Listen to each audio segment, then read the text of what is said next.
So it should only take a moment.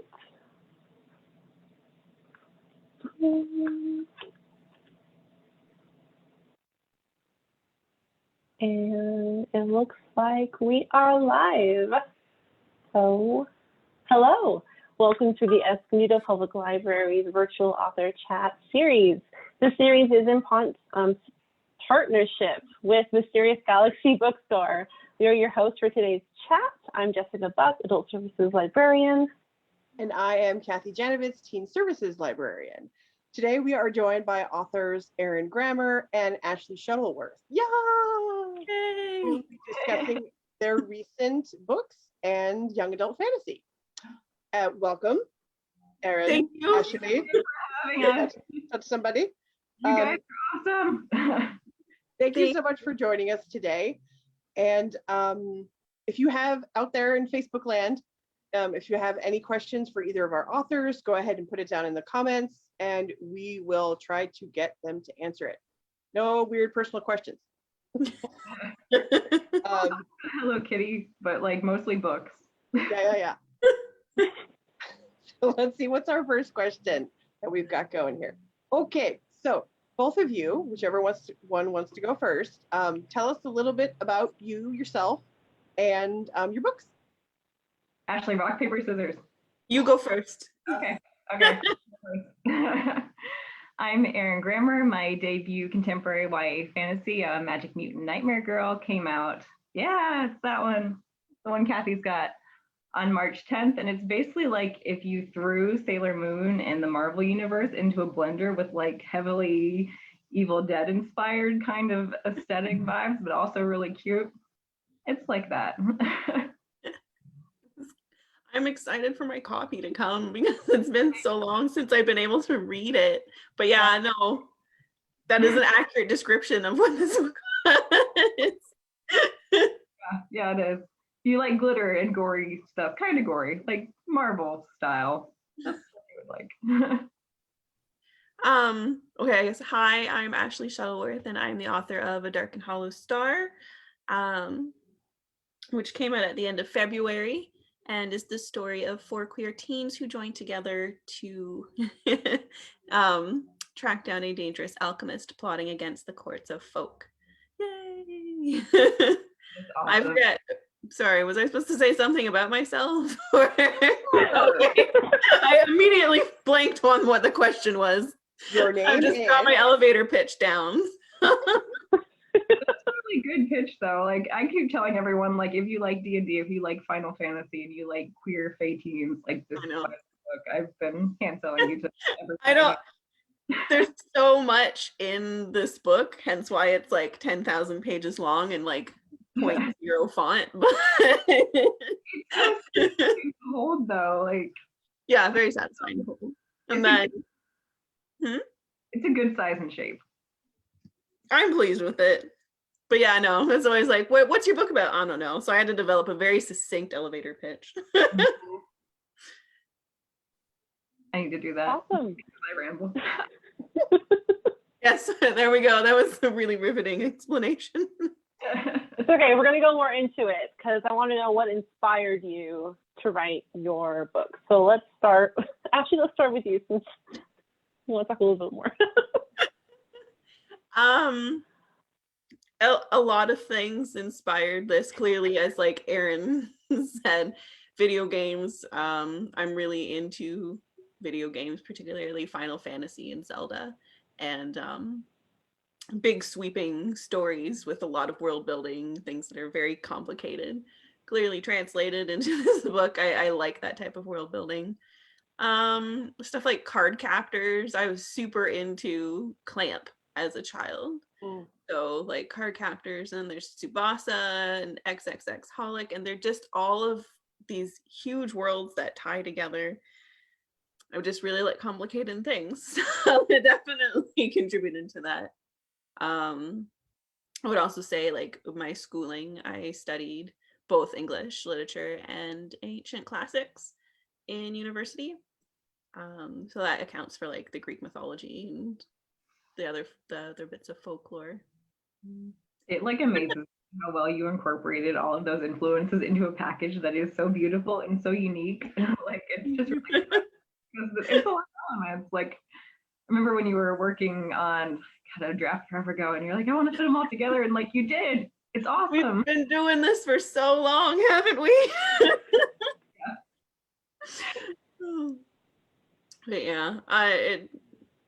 it was kind of my goal to reconcile different mythologies, really, which it gets like into a really specific conversation here. I was really into Milton and the study of Paradise Lost and all of that in university. That's what I was going to continue on if I stayed in school, was those studies. But particularly with Paradise Lost, how it was a reconciliation between Greek mythology and Christianity, which I brought a lot to this book. But that's, probably above the teenage reading audience. That's just...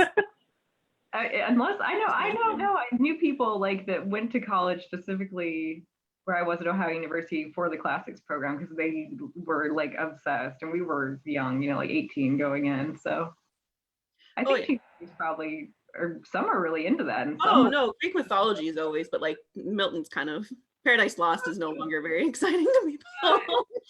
I don't know. I took to it. It was interesting to me, but yeah. No. Anyhow, those were my influences. Erin, you got... Oh gosh. Actually, your influences are so cool, and mine's like, I just thought it'd be fun to write about like someone who's really cute and pretty, but also just kind of an angry grump who just gets thrown into like the worst situation possible for her, I guess. So it's like this whole fantasy world that I've constructed is now being destroyed, quite literally, by giant mutants, and I have to fix it or I'll never get better. And it's like, Holly just kind of wants to be away from the world. So I guess writing the book was like, I want to put pink stuff. I want to put Harajuku fashion, Lolita fashion. I want to put, I don't know, like I said, it's a big like smoothie of stuff. It celebrates a lot of things that are very, really, yeah. Yeah. And just, I don't know, like destruction, but cute destruction. And it's still like, we have a lot of the same influences though, because Sailor Moon, and this gave me like total X-Men vibes too when I was reading it. So it's like, you have the comic book. We both kind of come at it from similar influences and different angles. Oh yeah, because anime is huge. Oh yeah, huge. Definitely Sailor Moon that's one of my comp titles, is like a huge influence, because I think like Holly's a lot like Usagi, but she's just sort of a giant crybaby. There's like, you gotta get tough, kid, because there's monsters coming. But that's a good character arc to follow. But yeah, so I don't know. I think just I like cute things, and I like horror, and I like comics, and then I like fantasy, and they all kind of went together. It's very soft horror, but I like that aesthetic, like the campy old, like, $30 budget, we're gonna do like gallons of like really fake looking organs, that kind of aesthetic. I just put on it. But that's me. Let's see. So our next question is, so when did you start reading fantasy yourself, and how did you make the journey from reading fantasy and to writing fantasy? The first. Gosh, I read fantasy forever. I still have some of my favorite fantasy novels, because I kept some books for my daughter, but they're literally staring at me on the bookshelf. The Everworld series by Kay Applegate, which is also like heavily mythology inspired, that I was just so into in like 3rd, 4th, and 5th grade when those books were coming out. I devoured all of them. I like started a book club with my friends. I would finish one and I'd pass it on, and I'd never get it back, and I would make my parents buy it for me again.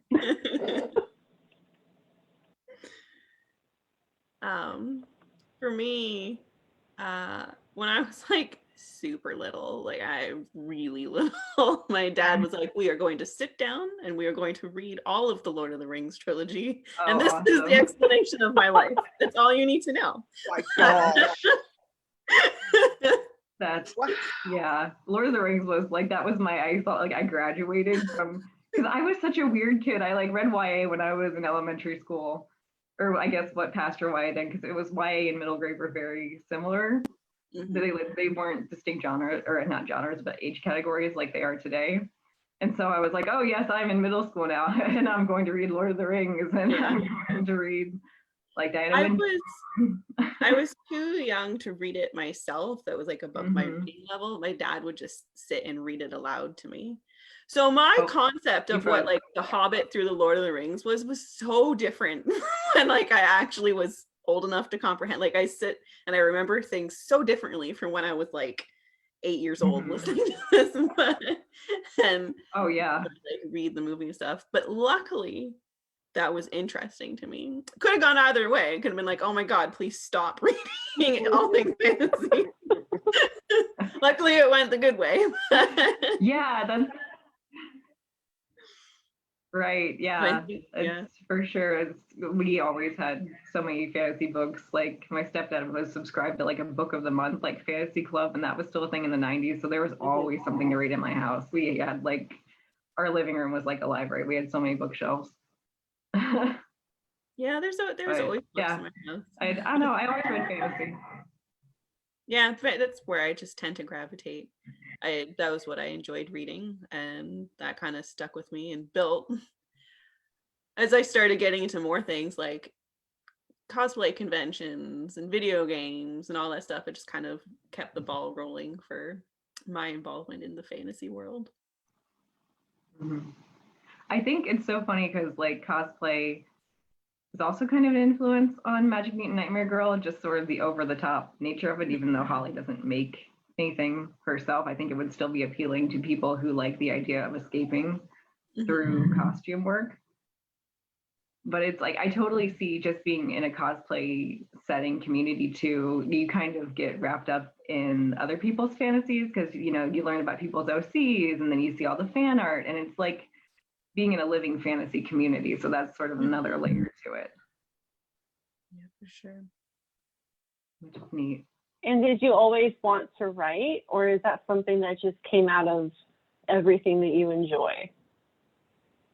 I've always written things. Like when I was really little, again, I just wrote really trashy fan fictions and then it just sort of continued from there. I think for a while I didn't know exactly what I wanted to do. I enjoyed writing. I did it more for like personal enjoyment, and I went through for school for other things, and went to teach in Korea and just bounced around for a while. And then I decided I'm just actually going to give this a shot, and like, because this was something I enjoyed and like the career that I saw myself enjoying. And I did want to publish a book. So luckily it paid off. Oh, yeah. You have such a talent for building worlds, and your prose is so lush and so like it's just absorbing that I could never see you doing anything besides writing, I guess. I don't know. I thank you, first of all. I also feel high amounts about your writing. So we have very opposite styles. I feel like you're but it's very science fiction, which is I like it. It's good. Yeah. It's very gritty. But yeah, no, that's what I kind of felt too, though, is that I don't really know what else I would do, but this is what I enjoy doing, so might as well make a life out of it. Which again, paid off. Hooray! I don't have to have a midlife crisis and figure something else out. Yeah. That's a big yay. Yep. Yeah. It looks like we have a Facebook question. Kathy, do you want to read it since you put it in there? Yeah. And I just read this last night, so it's super fresh. Yeah. So this question is for Erin. Let's see. What was your inspiration for Lee Chi-ho's character and name? What kind of research did you do for the setting? Did you visit San Francisco? I actually have family that lived in San Francisco for a long time. People have kind of moved since then. But my grandmother's nursing home was in Chinatown. So I spent a lot of time there when I was younger. And it was always somewhere that was really magical to me just because it was so bright and colorful and different than where I lived in Indiana and Ohio and South Carolina, because we moved a lot. But Chiho's character was kind of inspired by my sister in a lot of ways. Just sort of having that person that always has your back and is very sort of tough love, but also will always take care of you, I guess, in some ways. And that's who she is to a large degree to Holly. And I think some of that, like her arcs in books 2 and 3, are going to be sort of about not being the caretaker anymore and becoming someone who gets to make sort of her own decisions. But for name research, this is interesting because her name is a bit more old-fashioned, I would say, than a lot of names that you hear sort of in context if you just meet someone now. But a lot of that was basically, trying to think of this. Sorry, because I don't want to mess up and say, basically, I know there's a structure to Chinese names, and her name is more traditionally masculine, but that was actually a choice from her mother, who you'll hear about a bit more. It's sort of alluded to her relationship in the first book, that she wanted her to have a masculine sounding name to be very sort of traditionally strong, which is interesting because Chiho identifies as a demigirl, so she doesn't really have a really strong tie to traditional femininity. But she also uses they pronouns. But she feels, I guess, that she has assumed some of that role, and she's also sort of coming into her own. And she's really proud of her heritage too, which is why she mostly goes by Chiho, because she's a bit, I guess, not resentful of her mother, but sort of in that teenage stage of rebellion, you know what I mean? Where you're trying to assert yourself. And so she's very loudly Chinese, I guess, in a lot of the ways that she navigates the world right now. And she's very loudly herself, and she's very in your face and unapologetic about who she is. But I did, of course, I'm blanking on the exact 3 name structure, but I did some research on that, and I picked her name based on those ideas of sort of the masculine bent to it, and then her being a demigirl, and also I guess you wouldn't be able to ignore her heritage based on her name. So that was something that I tried to do, and I hope I did it well. I did try. Thank you. Thank you for answering that. And thank you to Momo for that question. The next question is for both of you, and it's something that you've both kind of mentioned about world building. So how did you approach the world building in your books? Is this something that you kind of had an idea from the beginning, or did it kind of evolve as you started writing? Do you want me to answer first? Yeah. Okay. There was a plan, and I sort of really pantsed it. I've been sort of planning this universe is the accumulation of, like, I don't know, 10 years of seriously sitting down and be like, I want to write a book, and just sort of like thinking things over and collecting knowledge and planning scenes in my head. But I didn't really have this story planned out. I just had, like, here's a character I like Nausicaa, or here's like an end goal that I really want to get to. So when I sat down to write, it all just kind of pieced together. But I did just really sit down and write it. And Erin was a phenomenal beta reader for me. It was so long ago. It was so long ago. Yeah, back when it was so much smaller. It was a much shorter book. Yeah, I know. It's changed so much. Yeah. And other people have read and helped me bump up the areas that need bumping up. I have a phenomenal editor. She is really good at world building and asking like 20 million questions about anything that happens. I have my edit letter for book 2 glaring at me in my inbox, which is again very lovely edit letter, but it's like, here's 20 pages of the things that we need to bump up, and I'm like, all right. So there, but it's good. I need that. I think it's really important, especially when you're writing a fantasy book, to have solid world building. I would much rather have too much world building than not enough world building, because you can skip too much world building. If you get to a paragraph, you're like, you know what, I'm just bored with this. You can move on. You don't need to read that whole paragraph. But if you're trying to immerse in a world and you don't have the foundations for that world, it makes it really hard to engage with. You need a certain amount of rules. And once you start adding rules, then you have to start thinking about other things. A good example for this, for me, was like the religions and such. It's a book that's really grounded in the real world, modern society. And then we have so many different religions. So it would not make sense that the Fae in my book, who are in different courts around the world, they would also not have the same religions. So it was just kind of trying to set up, okay, here's what the Western Fae believe in, and here's what other like cultures have.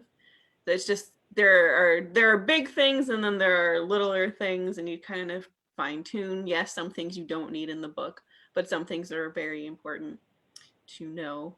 And I think I'm sure it's complicated again, but I enjoy complicated. So I guess the people that also do will like it, and the people that don't will just move on. Yeah. But your world is so expansive. I think you really, even if it's not all in this first book on the page, you have to have those things, like you said, you just have to know them in your head. It's necessary for me to sort of slog through a bit of a lot of background for the first book, because there's a lot going on. That was kind of like the overall comment when I got back from like any agent or editor. They'd be like, so there's a lot going on here.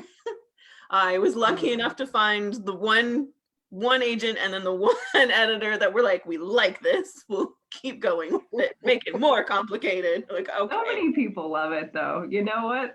Yeah, no, that's very rewarding. When we were submitting it, there was like, are you sure about this? And I didn't know what they were talking about at the time. I was like, what do you mean? This is like straightforward. There's a very simple amount of things here. What do you mean? But then sitting down to write book 2, and then I look at it, I'm like, oh my God, I do have so many threads that I need to carry through. This is what they were talking about. Mm-hmm. Wow, yeah. World building. It's hard. It's really, especially I think my series starts kind of in the more science fiction realm, though no one really knows how the science works. So like books 2 and 3, I have to explain how the magic that makes the science works.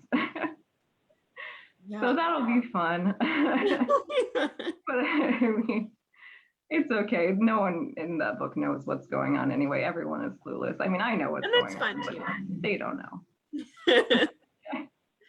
It's a good way to get people to read the next book, because they're like, I want to know how the blue goo works. Yeah, I hope so. Someone's gonna tell me. But I always approach world building almost in an atmospheric way, I think, because I use very soft, kind of loose magic and science rules in it. But I like to give little details that make sort of the whole area that they're in richer. I like the setting of Nerd's Hideout. I think in Magic Mutant Nightmare Girl sort of fits with this whole idea. There's sort of like the blue goo, and Laura's always experimenting on fish, so there's like this aquatic element. It just sort of visually matches, I guess, in a lot of ways. And then there's sort of like the cosmic sort of energy of the color blue and sort of glitter and stars. I thought of sort of like the universe, and this is also very rambly. It's just kind of the way I think about magic systems is always tied into the aesthetics of a book to see if it fits and if there are through lines that you can use, sort of, at least for me, to pull that through so that it's sort of a consistent experience. And I always feel like details kind of unfold as we go, because I usually have main characters that are a bit clueless. But I also like the idea of sort of there being magic in the everyday and in the very mundane, just about knowing what rock to turn over. And then that's what you find. Okay, good stuff, guys. Excellent stuff. Let's see what's on the next question-y boohickey thing. Let's see. Ooh. So you already sort of touched on this because many people do when they start to ramble. It's not rambling, Erin. It's not rambling. But what were some of the challenges for you in writing your book? Oh, goodness. Yes, yeah. See? It's very heavy in subject matter, and I think balancing that with a brighter kind of cheerful aesthetic is a really interesting juxtaposition, but it was very difficult because it deals with lots of heavy themes like mental health, social anxiety, PTSD, depression is sort of an undercurrent that runs through a lot of characters. And I think approaching that sensitively, like I share Holly's social anxiety, so I understand aspects of that, but also writing it through someone else's eyes was sort of interesting for me to go, oh yes, I understand. I have the same sort of emotional reaction as she does, but she reacts outwardly very differently than I would. But I think the biggest challenge writing the book was the mental health representation and just having a very diverse cast of characters that I wanted to feel very alive and very flawed, but not in a way that would make them targets of hate or harassment from readers. I really wanted them to feel like three-dimensional beings who were tied to their cultures, but also very much sort of their own entities in this sort of story that's very small. And because I have a very small main cast, I think there's 7 people really that speak a lot, and that's pretty much it.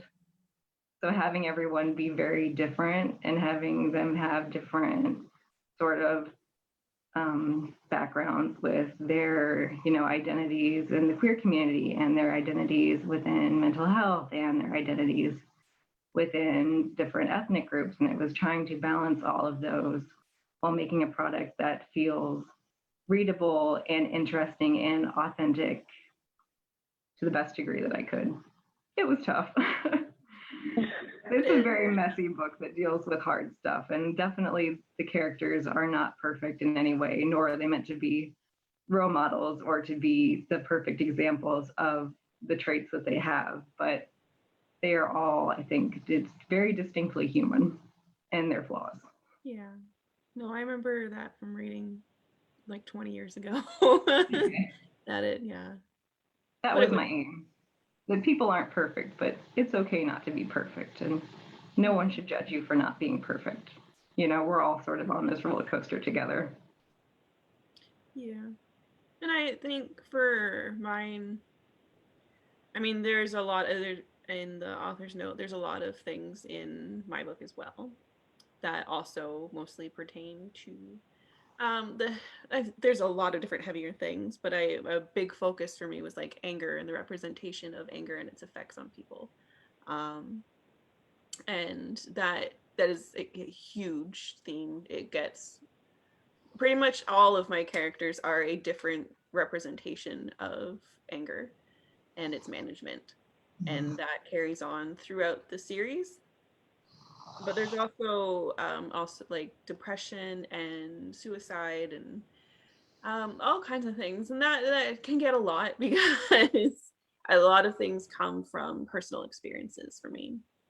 So some days are harder to sit down and write those particular chapters. Again, everyone was like, oh, we like Nausicaa, and I'm like, you like Nausicaa when we're not in Nausicaa's point of view, and you can't tell that she's really depressed. But it was important to me to portray that. I would say though, the hardest things for me are the less. We'll get more into the actual writing aspects. I had never written a multi-point of view story before, and this originally was only one point of view told from Arlo. Ooh. Yeah. Yeah. I remember that. So when I signed with my editor, I signed on the provision of doing a revise and resubmit sort of, but it was already sold, so it's not really resubmitting. But before I got my actual edit letter, I had to do one last revision, and that was taking it from a one point of view book to Oh, wow. point of view, which are now like 5 point of views, which are actually kind of like 6 point of views because they're little interstitial chapters here. Turns out I really enjoyed writing multiple point of views, but I had never done that before. And when you have a story, like the story was already planned, like the Arlo was already written.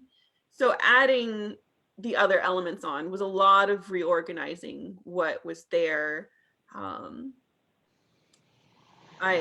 Some of my characters, like I adore Vayan, but his character was hard to find a voice for at first in his own point of view. So that took some tinkering. It was a huge thing that I had to do to bump it up from the little tiny story that it was to this massive, all these characters that we're cycling through. So that was probably one of the more challenging things. And another one would be, again, keeping track of all my world building, because I was very adamant about not keeping notes. I was like, it's fine, I'll keep it in my head, I'm fine. I was not fine. Yeah. Spoiler alert. My day's coming when I have to find every single envelope or like post-it note I've ever written anything on. Yeah, no, it was not fine. I did eventually learn how to outline and make notes. That was not my editor's like crying. Please make notes of what's happening. But yeah, no. I am very glad that I have people to help me remember the things that are going on, people's names and stuff. And now that again that I make notes. But yeah.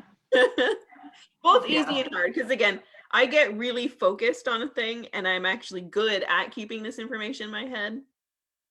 But translating it can be difficult sometimes. And when you're jumping around, when the story's already written, and then you have to go back and write the other point of views from different points in the story, it gets really confused in your head. So sometimes I would be writing something and I'd be like, oh wait, they haven't actually met yet, so I have to tone down how they react to each other right now. Or like, I don't need this reintroduction of who Aurelian is because we've already met Aurelian. So it's a lot of that was what made it hard to keep track of the information that I have. It was easier for book 2 because I went into this writing all different point of views. I have notes, like I know what's going on. But again, I have to add another point of view, which I won't tell anyone who it is. I think I know, but I won't tell anyone either. I think everybody knows who it is. I know it's fairly obvious probably who it has to be, but but yeah. Oh man. So now we've got more point of views. So LOL. Yes, more.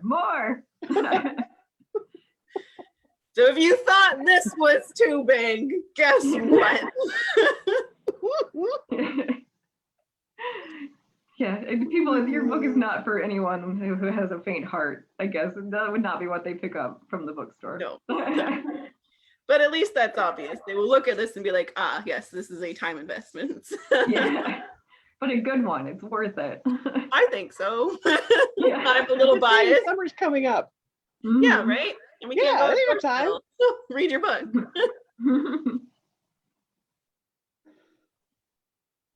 Okay. So did any of you do any fun or interesting research for your book? I have done so many random things for this book. It's hard to remember all of them, but I think the fun stuff would be I have really read a lot of stuff about alchemy for crafting my world, and by like very serious people who take this very seriously. So it was like really complicated notes, and I was like, wow, this is, people study this. I like that. Mhm. Yeah. I mean, aside from all of the other random things that people like, how do you kill people without bullets, and the stuff that are like that the FBI agent watching my Google is like, we'll add that in the maybe column. Yeah. But Oh god, I'm probably on some watch lists too. I get it. I think I had to research some pretty heavy stuff, especially about the post-traumatic stress. And my sister has a degree in psychology, and that was her specialty. So that was helpful to have someone who could kind of walk me through that. But I also did kind of a lot of really sad and very depressing research about gangs and cartels, and especially how they operate specifically in Southern California and right across the border, and sort of the demand that's created in American markets that kind of forces people into these roles, definitely against their will in a lot of cases. And that was very harrowing and very eye-opening, because I think it's not something that you would ever just come across in a newspaper for interviews, or it's something that you would definitely have to seek out. So I did a lot of research there. I researched, oh gosh, what kind of equipment a laboratory would have. I learned a lot about the emancipation process for minors in Ohio, which is also kind of very sad. That's got a lot of, usually in cases where a minor is emancipated, it's something bad happened. So that was pretty heavy. And then I knew a lot of stuff about fashion, so I did some fact checking, but like that was the fun part. The rest of my research was really tough. Yeah. I think, but it's okay. I had like, I'd look at it for a while and go, okay, that's enough for today. Yeah. But hopefully it paid off. Sure did.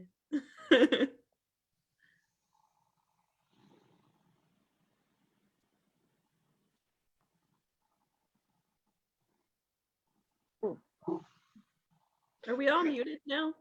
What's happening? Sorry, I think Jessica's No. talking. No, it was just me. No, I was just waiting for someone to ask a question. I don't want to be like rude and talk over anybody. What's our favorite color? No, someone had asked how I we just can. wanted, Go ahead. yeah, people can purchase the books from Mysterious Galaxy Bookstore, and the links are in the event description. So someone asked. Yeah. Oh, Yes.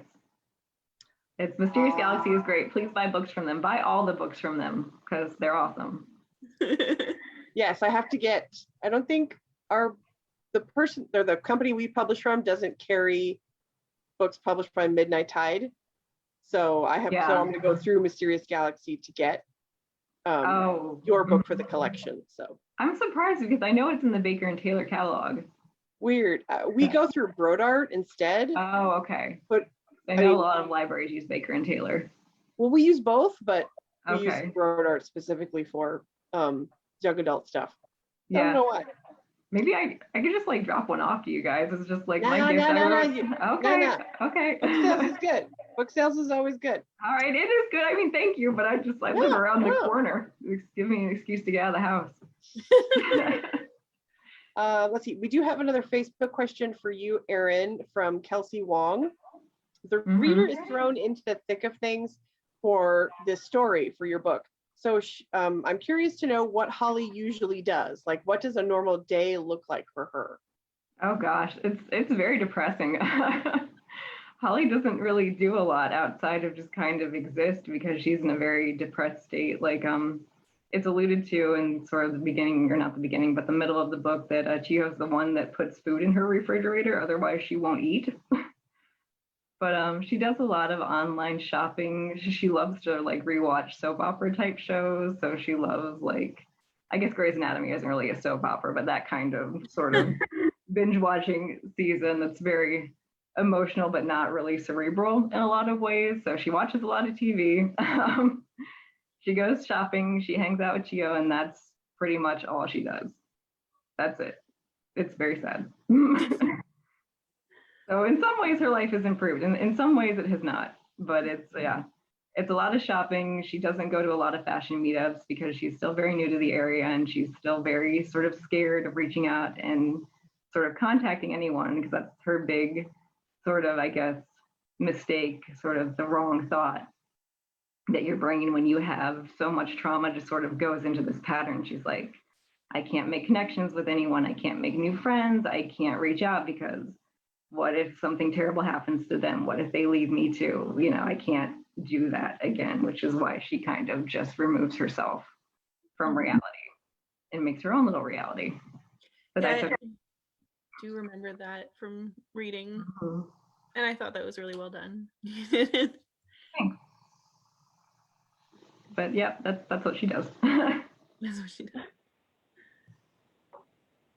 We're getting down towards the end, and I want to make sure we have time for some of these questions.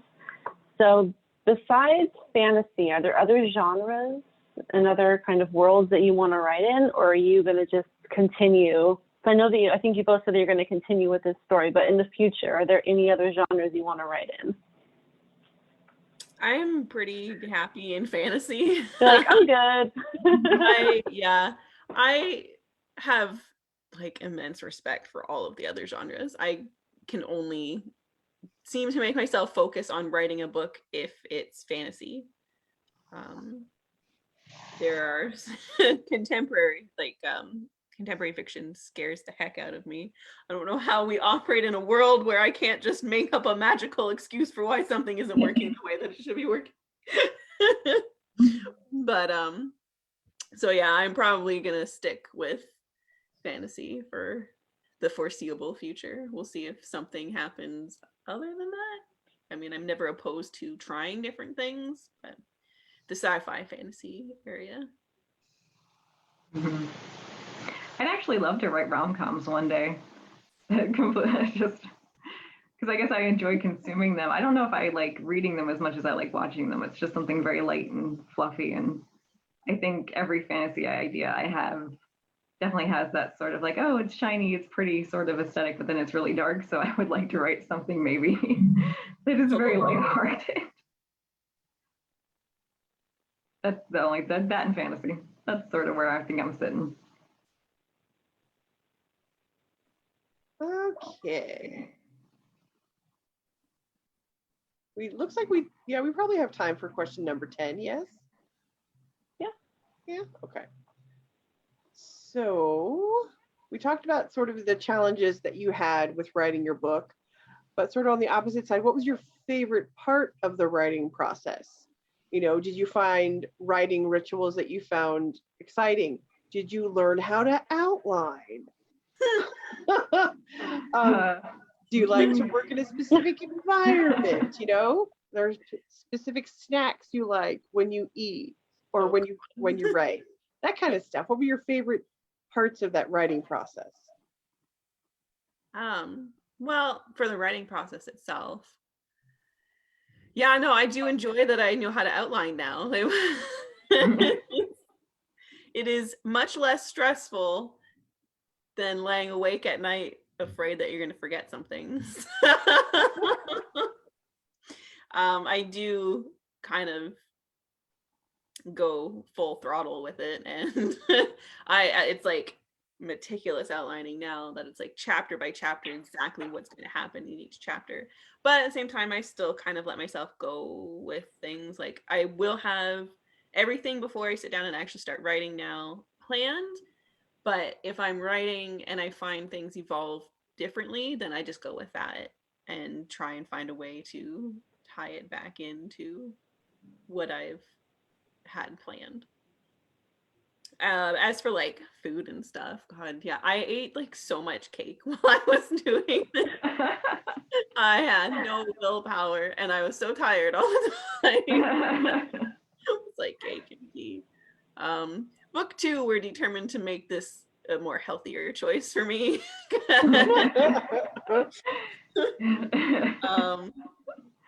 Find something else. Yeah. And I like writing on my bed too. I don't think that's great for you to do. I have gone to the chiropractor so many times now because of that. Mhm. B, there's a whole thing with, and I think a lot of writers do, where you just suffer from bouts of insomnia because you get Mhm. really fixated on what you're working on. And during like deadlines, you ever like go to sleep and you're still editing while you're asleep and you wake up and it's like, that was not restful. Oh yeah, everything is still going. There was no sleep. Yeah. But apparently it's better for you to separate your workspace from where you sleep. Unfortunately, like my workspace is my bedroom, so it's really hard for me to separate that. Mhm. But I do find the less time that I sit on my bed working on my book and everything, the easier time I have of falling asleep at night. But I also am more comfortable sitting on my bed writing, so win some, lose some, I guess. Yeah. I think, what did I learn? Yeah, what did I enjoy the most? I'm like thinking that the answer will be up in the air and I'll be able to find it. Could be. I enjoyed a lot, I think, of the process. I like picking out outfits for Holly. That was really fun to describe and then go online and be like, oh yeah, okay, I'll use that, or okay, that matches that, because there's databases that you can find different pieces from different brands, and I could kind of put together visual mood boards, and that was fun. I ate a lot of hot Cheetos and sunflower seeds. So yeah, book 2, healthier, Ashley, you're right. I know. Carrot sticks, though. I eat carrot sticks too, so it's not all bad. And I work all the time at my kitchen table, which is like, I have a desk. Is like, why do I do that? I don't know, but that's where I end up sitting, and I should probably go to the chiropractor too, because that definitely cannot be good for super long periods of time either. But yeah, I don't know, I think the most rewarding part of writing the book, this is super cheesy, was I made so many friends. Like Ashley. And it's just, reaching out, I guess, in the writing community when everyone's querying or everyone's on deadline together, and just, you get your first trade review, or you get your first bad review or good review, and it's just really neat. I'm actually not reading reviews, but I had people tell me if I got a good one. So that's nice. But yeah, that's not my space. That's for other people. But I don't know, it's just sort of the shared experience, because publishing a book is such a wild and I think harrowing emotional journey. There's days where you feel great, like your book is awesome, and days where you feel like it's garbage and no one should read it, and you just want to go and grab all the copies and take them back and throw them in a pile in the landfill that no one will ever find. And so I think it's really important to have a community that's going through the same experiences as you, especially as a debut author, and just having those friends that you can talk to about that whole process. So that was really one of the best things, was I made friends. Same.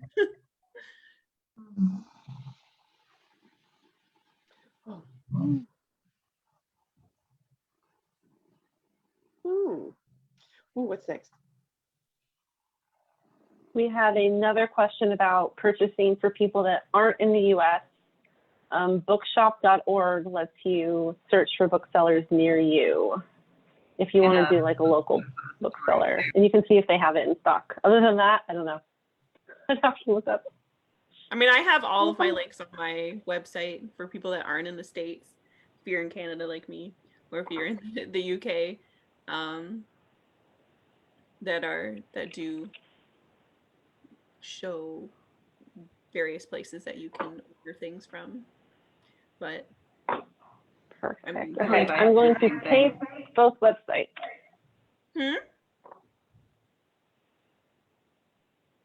Yes, I'm almost positive that I can, like, I guess, look on my phone really quick, but I'm pretty sure I have international links too. And I know some Amazon platforms have it, but I mean, always buy it from a local bookseller if you can, because it's so much better to support a local shop and let them thrive than it is to order from Amazon, though some people only have Amazon as an option. So really reading is great, but always support your local bookshops. Yes.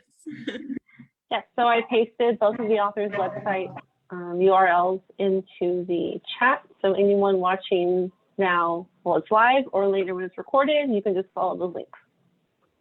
Oh yeah, it's there. But that's a really good question, because it's definitely, I think when you're published in North America, it's harder for people elsewhere to get the books because it's not as readily available in a lot of the marketing information. And especially when I had ARCs, I made sure I sent them out to a lot of international reviewers too, because I think sometimes they get left out of the loop, and that's not fair. Okay, so let's move on to the closing questions so we don't take up too much more time. So this question is one that we always ask at the end. What is your favorite library memory? For me, I remember actually this was when I was living in the States. For a very brief period, I was staying with my grandparents in Darrington, which is actually featured in the book for a little bit.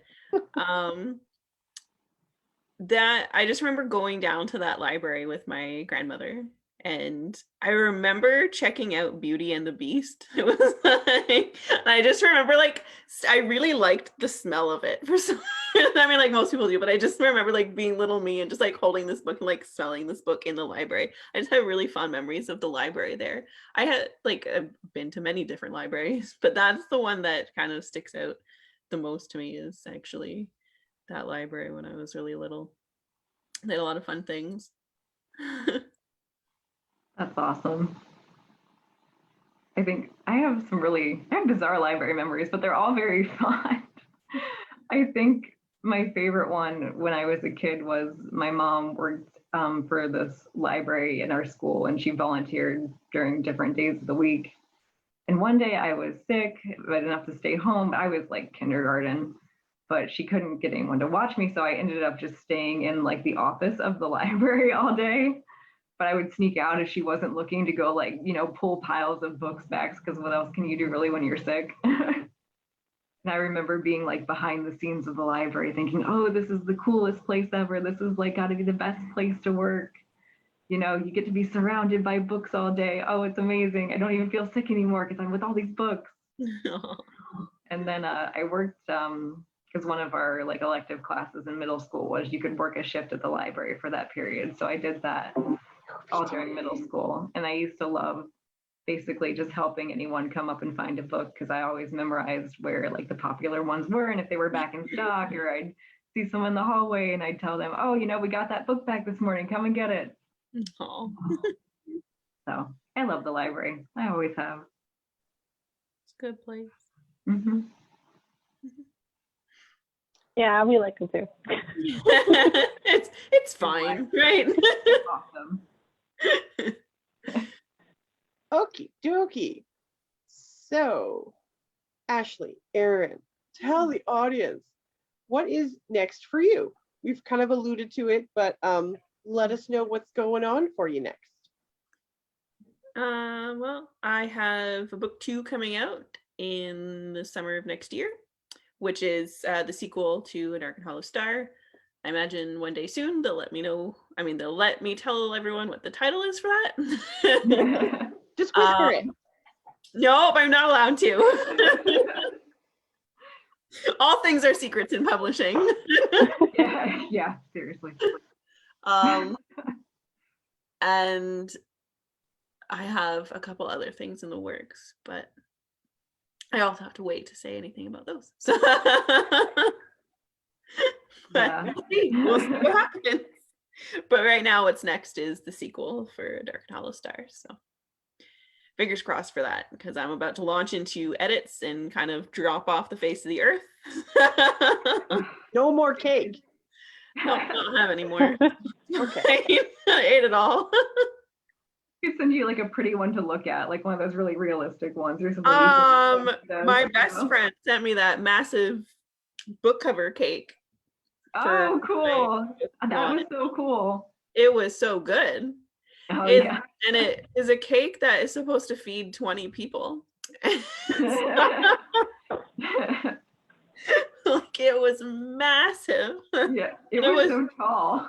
So good. It was some sort of like chocolate salted caramel business, and oh my god. Oh my gosh. That best cake so ever. Good. But that was I was really tired of cake when I finished. Oh yeah. I bet. Oh my gosh. Little cake hiatus right now, I guess. Yeah.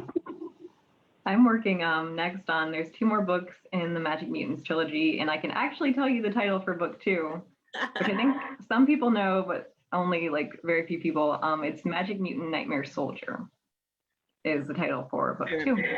And that will be out next spring, but I don't know the exact date. I will.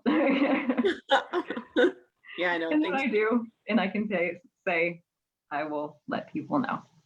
Yeah. But yeah, I'm working on that, and that's my only contracted project. I'm just kind of fiddling around with a mafia idea and then one about fairies from the desert, but it's like Holly Black meets The Hills Have Eyes. That's cool. So if that sounds like anyone's jam, that'll be out eventually. I hope that one sells. I really like that one. Sounds cool. Mm-hmm. We'll definitely have to like trade for fairy stories. Yeah, absolutely. For sure. Well, thank you so much for joining us. This has just been a blast. Thank you to everyone watching, and to, let's see, Angela for all of your comments and questions. Kelsey, Momo, thank you so much. Thank you to everyone who didn't comment, but I saw that you were watching. Thank you. And if you're thank you so much. Yes. Thank you for hosting if us. You are, oh, of course. Yes, thank you guys. Like we loved it. And also for when you were open, always being somewhere I could go and quickly like tap a little bit on my phone to work while my feral toddler runs around. I miss those days. Vaccine soon, so we can go back.